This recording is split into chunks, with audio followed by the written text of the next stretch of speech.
ஸ்லாங்கூர் ஷாலாம் அரங்கில் இன்னும் பயன்படுத்த முடிகின்ற நிலையில் இருக்கும் நாற்காலிகள் அம்மாநிலத்தில் உள்ள ஊராட்சி மன்றங்களுக்கும் மாவட்ட அலுவலகங்களுக்கும் இலவசமாக வழங்கப்படும். அந்த நாற்காலிகளை மாவட்ட மைதானங்களில் பொருத்தலாம் என ஸ்லாங்கூர் மந்திரி பசாரின் சமூக வர்த்தக தொடர்பு பிரிவு தலைவர் அஹமத் அசீஸ் ஜைனால்னோர் தெரிவித்தார். மறுசீரமைப்பு பணிகளுக்கு உட்படுத்தப்பட்டிருக்கும் ஷாலாம் அரங்கில் உள்ள நாற்காலிகளை என்ன செய்ய போகிறீர்கள் என பலர் கேள்வி எழுப்பியுள்ளனர். அந்த நாற்காலிகள் அனைத்தும் அகற்றப்பட்டு அதில் சேதமடைந்த நாற்காலிகள் அழிக்கப்படும். நல்ல நிலையில் இருக்கும் நாற்காலிகள் மீண்டும் பயன்படுத்த ஏதுவாக பாதுகாத்து வைக்கப்படும் என அசீப் ஒரு அறிக்கையின் வாயிலாக தெரிவித்துள்ளார். ஷாலாம் அரங்கில் 86,000 நாற்காலிகள் உள்ளன. அவை அனைத்தும் முழுமையாக அகற்றப்பட்ட பின் அந்த அரங்கை மறுசீரமைக்கும் கட்டுமான பணிகள் தொடங்கும்.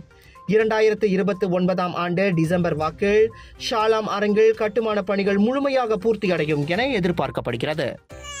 சுவாச பிரச்சனை, சளி, இருமலுக்கு உகந்த தீர்வு சைலஜா பேபி ஹெர்பல் கிரீம். துளசி, கரிஞ்சீரகம், கிராம்பு போன்ற மூலிகைகளால் கொண்டு தயாரிக்கப்பட்டுள்ள சைலஜா பேபி ஹெர்பல் கிரீம் உங்கள் குழந்தைக்கு சிறந்த தேர்வு.